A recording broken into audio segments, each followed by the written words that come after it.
At Dave Cooper Live, we connect the industry leaders in the architectural, engineering, and construction space with the people, the products, and the processes to help them build it better.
Today, we welcome our guest, Hugh Seaton, host of the Constructed Futures podcast and CEO of the LINK. He believes the labor shortage is a problem we are not going to solve, that we need to look at the process and technology to improve productivity and efficiency in construction, not waste our time looking for workers that do not exist. Technology has become the cornerstone of the built environment. It is the AECO community ready to embrace the full potential of AI and build for tomorrow. That's what we're going to talk about in just a few short moments. But first, we need to thank all of our sponsors. So let's give a big shout out to them right now.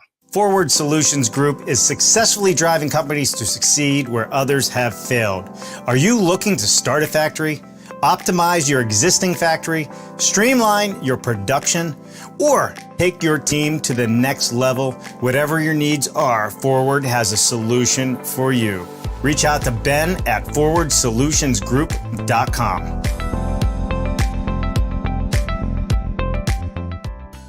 Halleck Ltd. has a long history of innovation in cold form steel manufacturing and producing innovative precision roll forming technology for customers throughout the United States and the world. Check out their machine buyer's guide for off-site modular construction or fast build construction with light steel for framing. Go to their website, halleckltd.com. Brought to you by Greatech, one of the largest Autodesk partners globally and software developer of the PowerPack Advanced Design, Advanced Steel, and the StruxSoft product line. The complete solution to automate wood and light gauge steel framing, design, and documentation all the way out to CNC output. Model, design, and manufacture with StruxSoft. Learn more at struxsoftsolutions.com.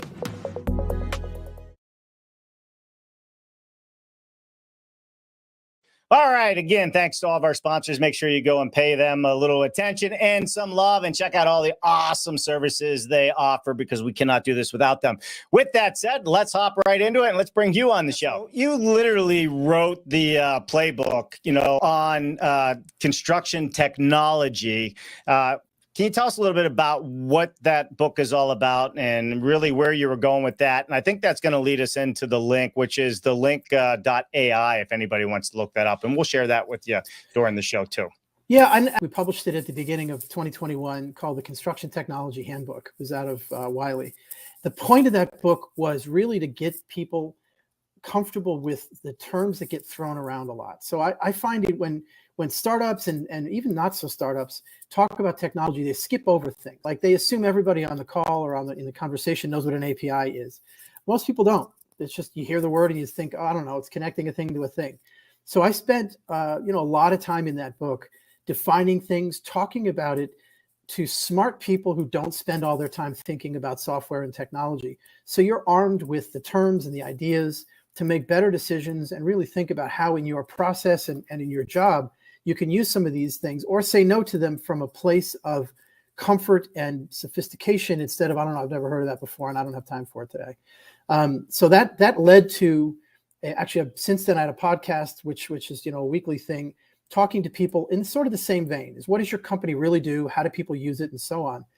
And the final thing I'll add that speaks to what you were getting at is once a month we have an AI webinar. And again, the point of it is explaining these things to people who don't have a lot of time to spend on it so that you can make good decisions or at least feel like I've got my handle on this and I don't need to worry about it today. Thanks, Hugh. We'll move on. So all of that to me is, I think this is a fantastic industry loaded with people that really know what they're doing that doesn't include software and technology. So how do we bridge the gap so people can assess these things on their own terms and not have to hope they're right? So software, technology, data, I mean, it's not new, but it's new to the construction industry and the way we're seeing it today. And now you layer on AI on top of it, right? That is really, really new. Are you seeing companies really struggle with how this works for them and how they use it in a way that makes sense, whether you're a small company or a large company? I think there's a couple of layers to your question. I come across individuals and companies who have more insecurity about AI than I wish they did, because they hear about it, they're concerned about it. Lots of people have, manufacturing friends who lost their jobs during the kind of the period between about 2004 and now. And there's a concern that this is going to happen in construction. I don't think it will, but nevertheless, it's a valid thing to feel concerned about. And we hopefully by conversations like this, we can give people a comfort level that something's changing. It's changing faster than anything in my 30 years in technology, but it isn't coming for your job. It's actually looking to augment and automate parts of the job that you don't like doing anyway. When you talk about companies, it really runs the gamut. There are some, Suffolk has a chief data officer who's a really accomplished person.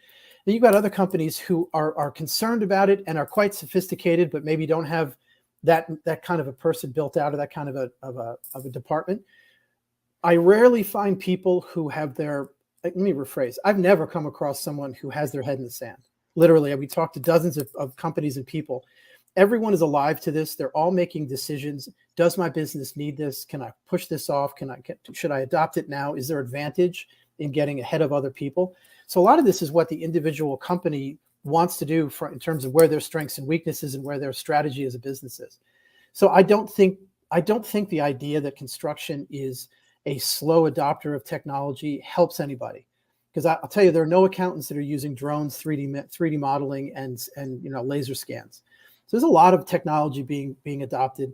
There's a lot of people who have really gone.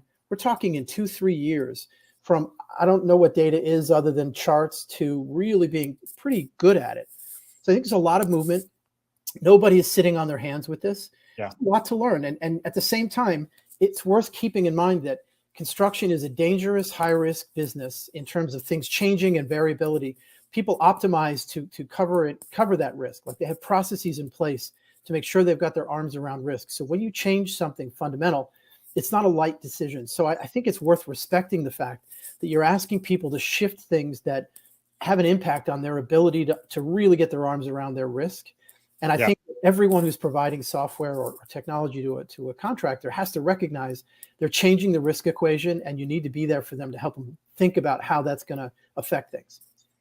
So, technology, how do you do more with less people is, part of this conversation. I think in my opening monologue, we talked about how, the workforce isn't coming back potentially. I mean, we still got to talk to the youth, as we were talking about. I mean, we still need a workforce. But talk to me a little bit about how technology is not taking the jobs of the people that are already in the space.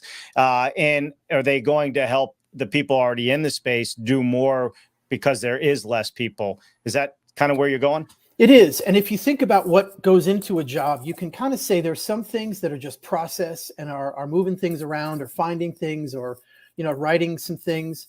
that you can automate without taking away what only a human can do. And look, there is no AI out there that has intuition, that has the ability to see knock-on effects. So like I change this and it changes 50 other things that I need to ask questions about. There's no AI that can do that right now, and it's unlikely to be true anytime soon. But there's another more fundamental thing that AI doesn't do that humans naturally do, and that's question itself.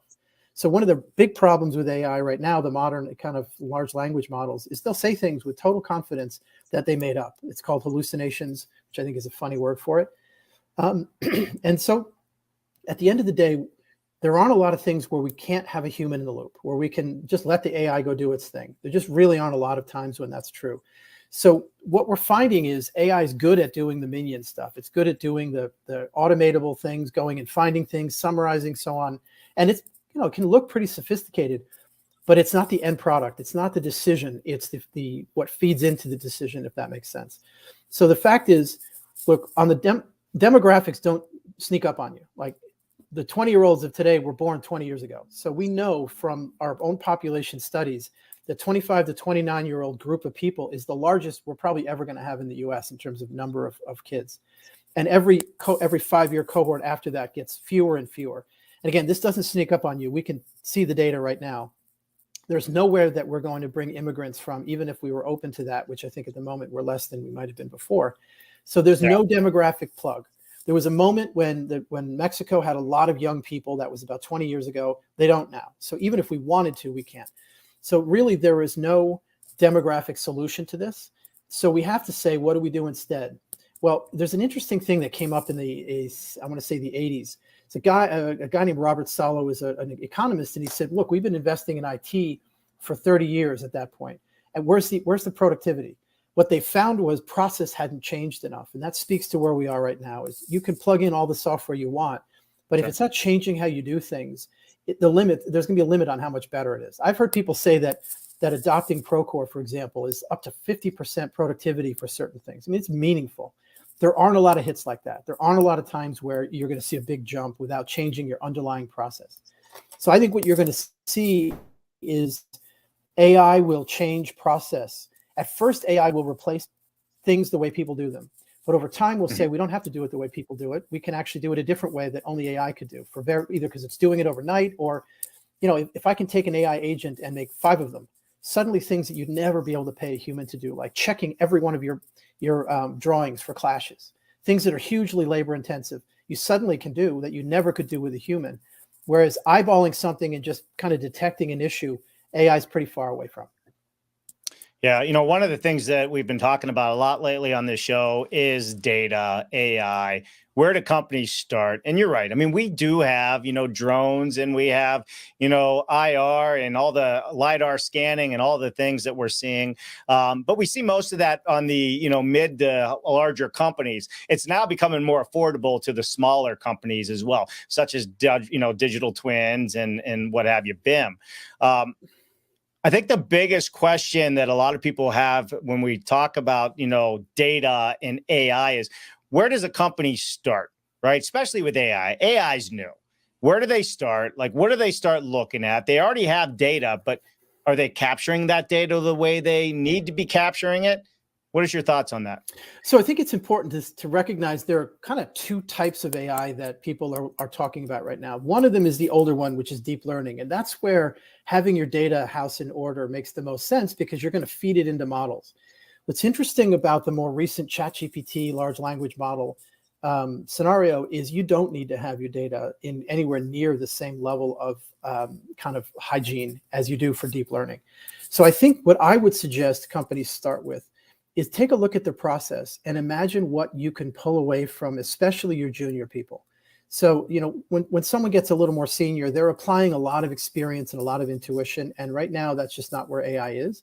But when you look at the things that even senior people actually have to do, that are kind of rote documentation and document flows and having to write something from scratch. One of the things that ChatGPT and it'll allow is you never have a blank sheet of paper again. You can always ask it to at least get you started. So ask yourself, when am I writing reports? When am I writing RFIs? When am I summarizing things? how much do I have to go look at PDFs and pull information out of them? That's one of the things the Link does, is you can dump all your specs into our system and just ask it questions and it'll find what you're looking for.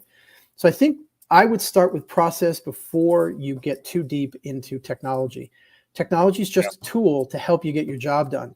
So if you start thinking about your job and separate out roles into tasks, so you say, I've got a PE, what do I expect the PE to do? Well, this, and this. All right, some of this stuff I need a human to do because it's just too variable and it's too messy. But other things, every time it's the same thing. Well, all right, let's see if an AI can help us with that.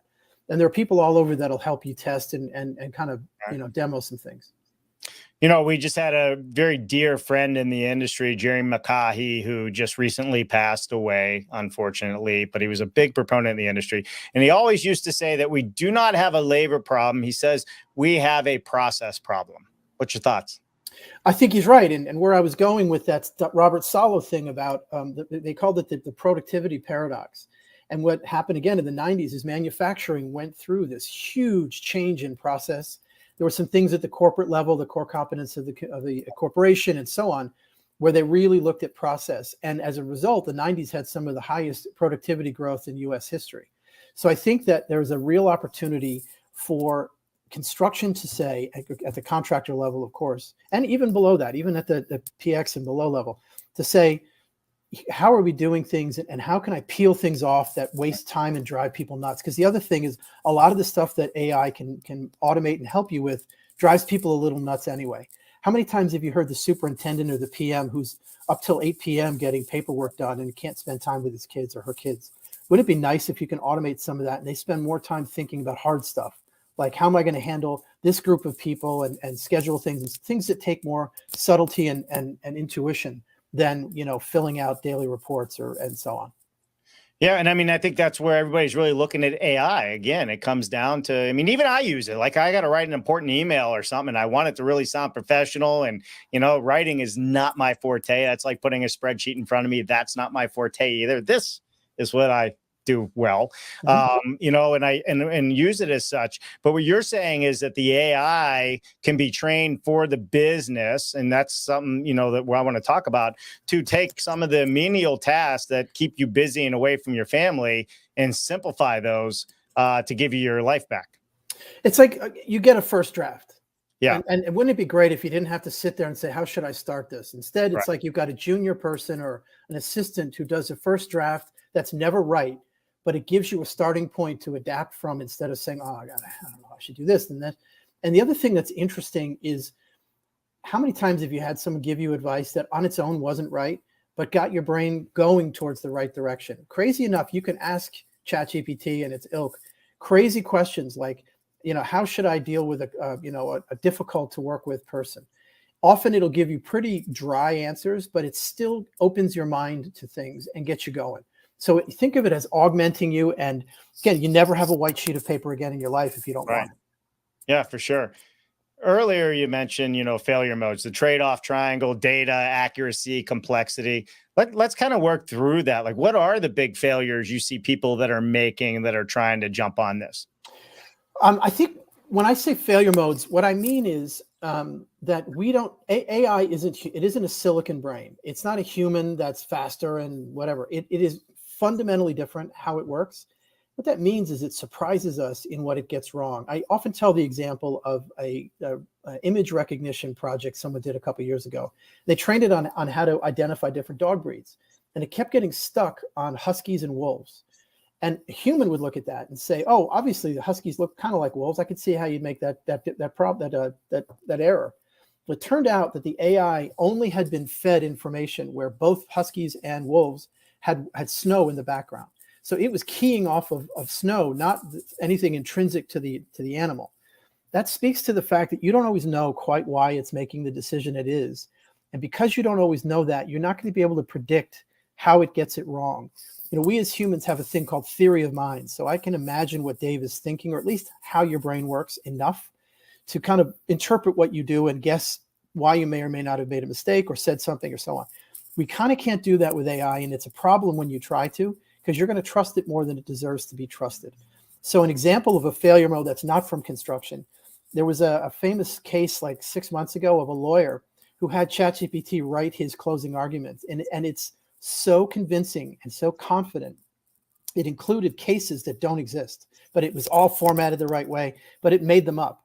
And it does this because it's worth knowing that large language models and the foundation models, that is this kind of new wave of AI, they're trained to fill in blanks. So they're given a paragraph and then they pull out a part of the paragraph and they train it to predict what should have been there. That's its job, is to predict paragraphs and sentences and pages based on what was missing. So as a result, its whole thing is to guess what should have been there.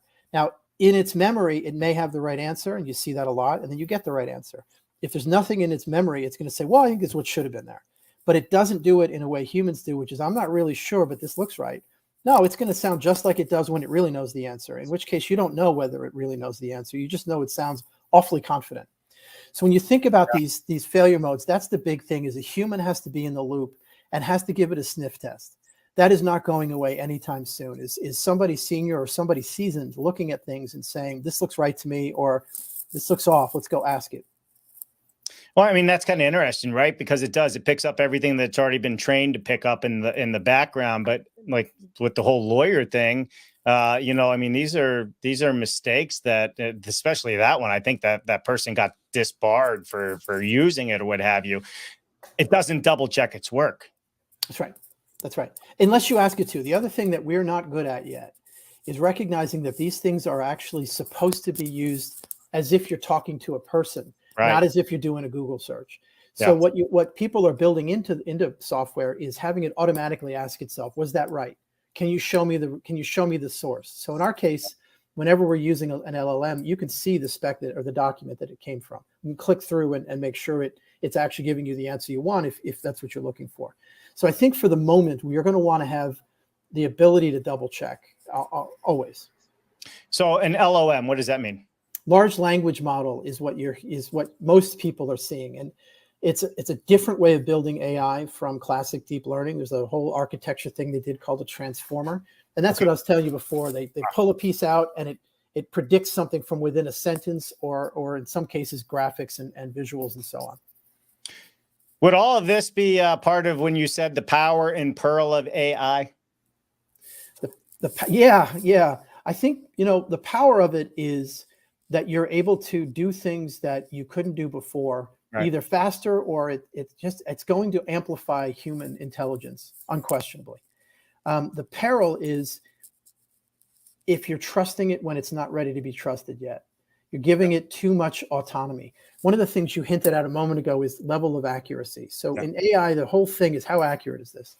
And right now it's pretty good, but it's not 100% accurate.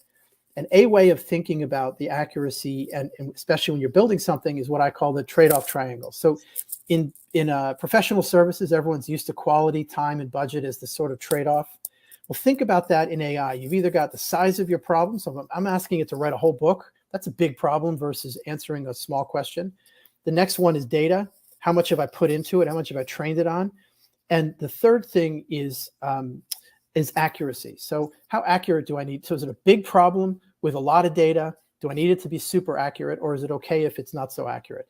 So you're going to have to trade those things off. Typically, the way people answer that is they make it so that the problem is as narrow as possible. The best way to get reliability at the moment, for most people anyway, is to make the problem as small as you think you can, even if you need to ask the question more than once or have more than one model going on. An example of that, Google's got like 5,000 models in production, and they don't have 5,000 products. So they use different little models to answer smaller, narrower problems rather than having to grow one big model that can do everything, because it tends not to work. Hugh, how long have you been writing code for AI and teaching AI how to work? I mean, you've been at this as one of the originals for a long time now. Yeah, I don't actually code it. There's people that are way smarter than me that do that. I actually will often organize the data and so on. But I've been at this since about 2015. Since about 2015.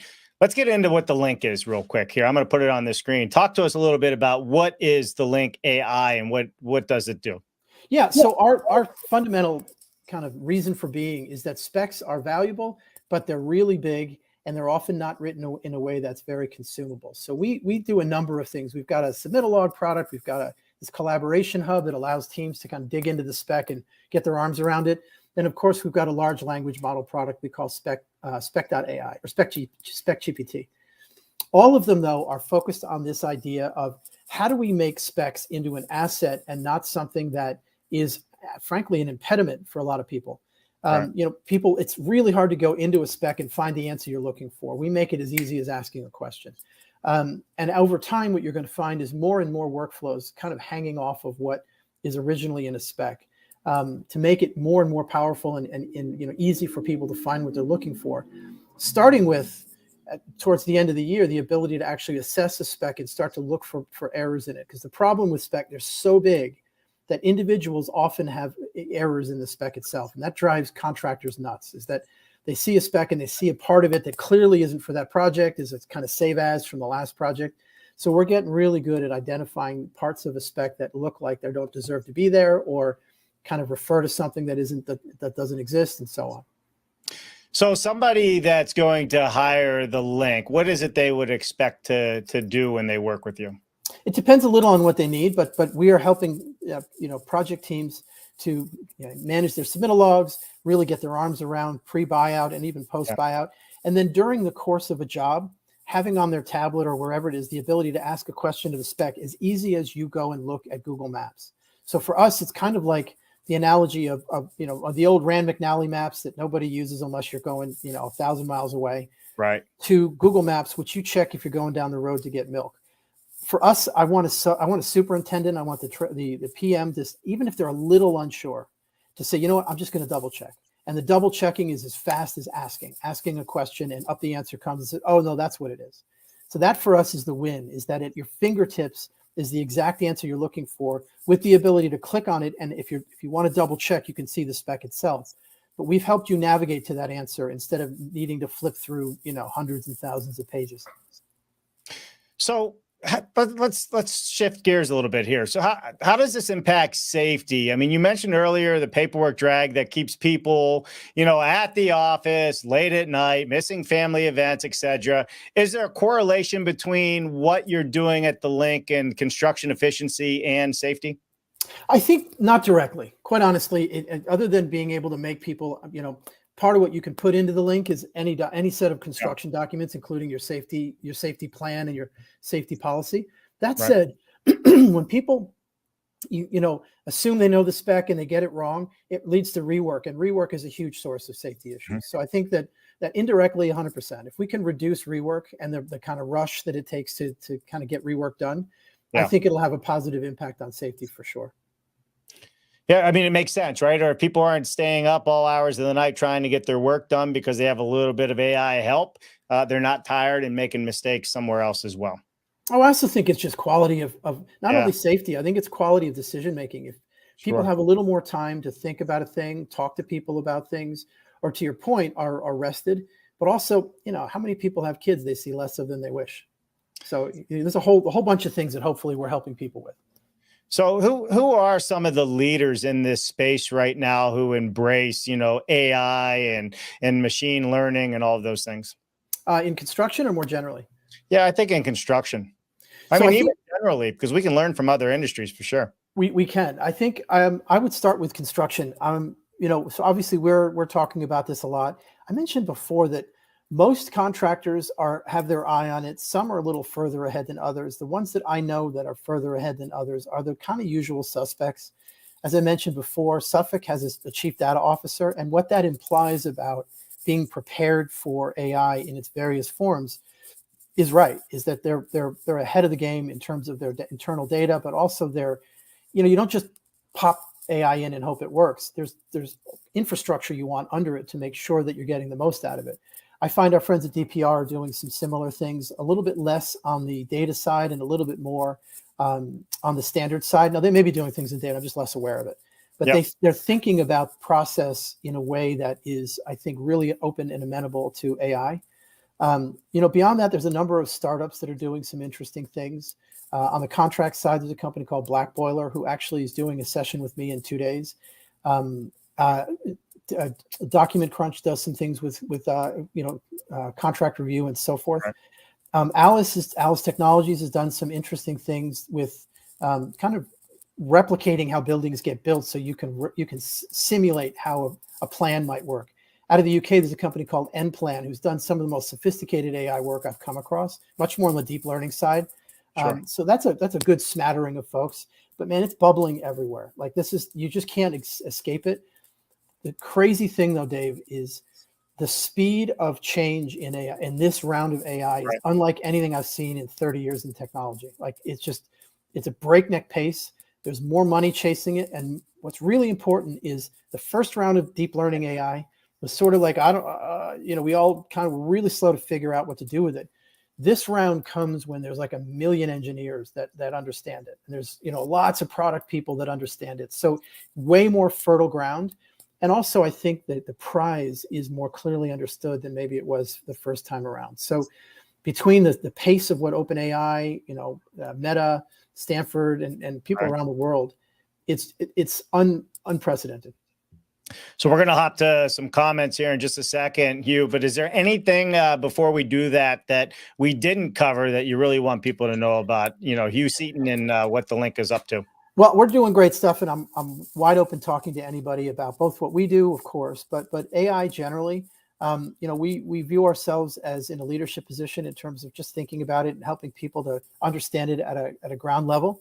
I talk to contractors all the time for free, just a free consultation. What's up? How can I help you? How can I help your team? I would also say that for those who want to get a little bit deeper without having to learn to code, go to deeplearning.ai. There's some free courses. They're about an hour each. They'll tell you about the specifics of how some of this stuff works, and it's free. So, again, you need to be a little nerdy for that, but it's not too bad. And you can watch what they're talking about and learn a lot. I would suggest everybody check that out if they're interested in going a little deeper. Yeah, for sure. I agree with you on all the above on that. Let me hop over to some comments and some questions here real quick. Give me 1 second and I will get right into it. So we got the first one here from Greg Ugaldi. Dave and Jen, it's great to hear Hugh outline tools to address some of the common industry themes, explaining terms, adding to effectiveness, and addressing paperwork, etc. Greg Ugaldi is the chair of the National Association of Home Builders, or immediate past chair, I should say.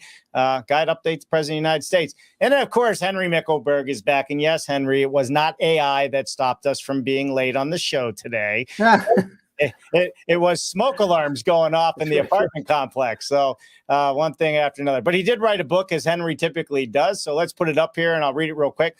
Absolutely, there are significant efficiencies in using NLP and ML in construction, which IMHO is where there will be a replacement of siloed rules. Less quantity surveyors can't hurt, right? I think that AI, as a panacea of knowing more than humans and can therefore make informative decisions, is starting to get there with Slate AI. Alabit, it is predicated upon good data in and out. So question. Thanks for the question, Henry. Where does you think ML stops and AI starts in construction? I really like that question. I'm going to take ML as deep learning, and because it's sort of one of them is really based on data and the other one's a little fuzzier. I think here's an interesting hot take. I think that generative AI, which is what I take him to mean by AI, is going to allow us to create the data to do classic deep learning. And what deep learning is good at is recognizing a thing, predicting a thing, usually narrower problems. Right. But often that's where your messy data is an issue.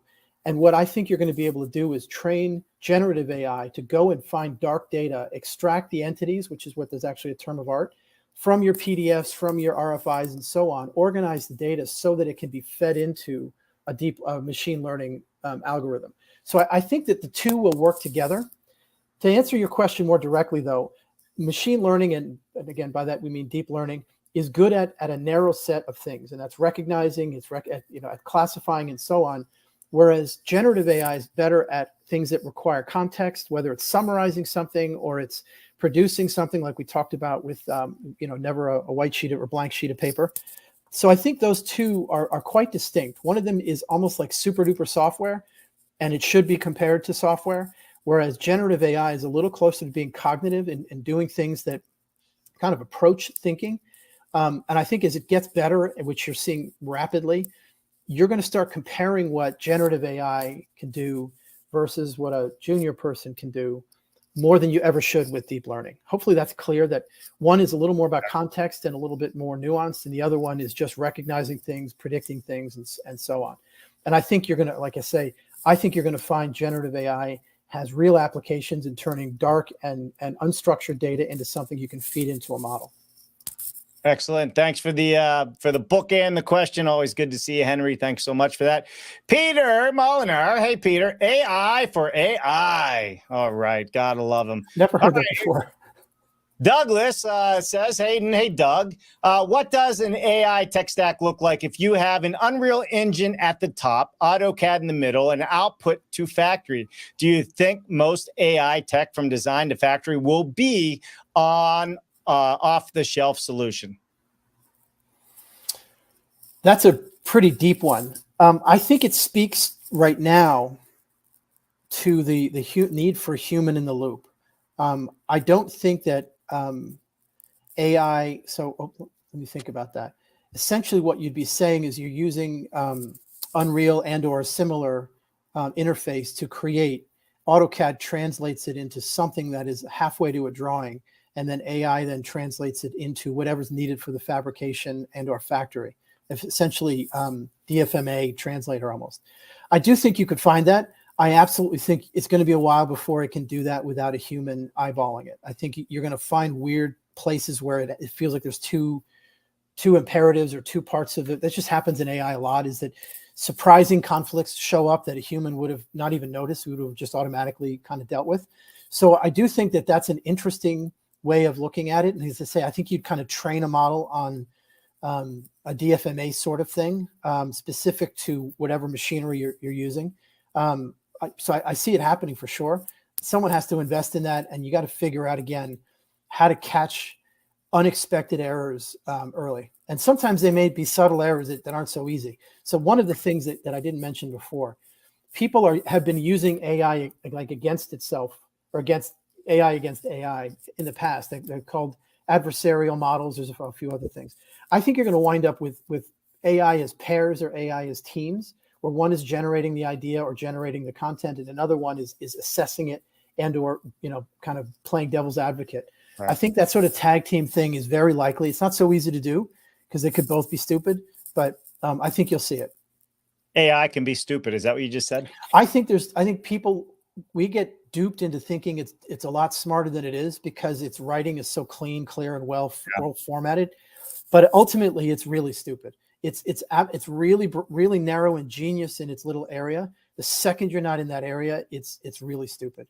And that's true for all of them right now. They're still way more narrow than we think.